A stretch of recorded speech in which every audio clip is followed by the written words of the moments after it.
Des pneus brûlent dans les rues de Kampala suite à l'arrestation de Bobi Wine, pop star charismatique et inattendue figure de l'opposition. C'était le 14 août dernier.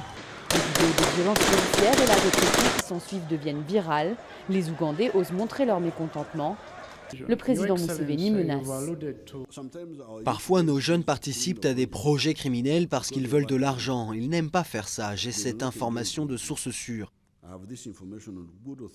Nous ne devrions pas permettre que les médias tendancieux et mensongers, locaux ou étrangers, détournent l'attention d'un de nos citoyens.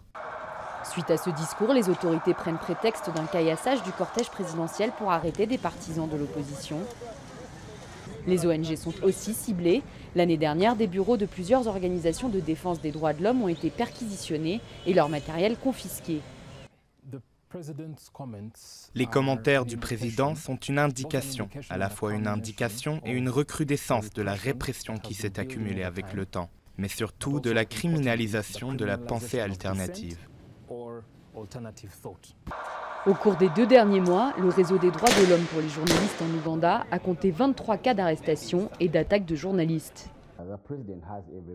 Le président a tout à fait le droit de se plaindre et d'appeler à l'équilibre dans les médias.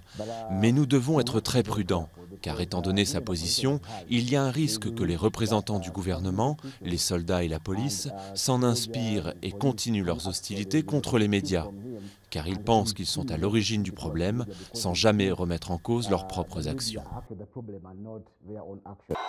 Pour le président Museveni, ce sont des fonds étrangers qui financent ses opposants politiques.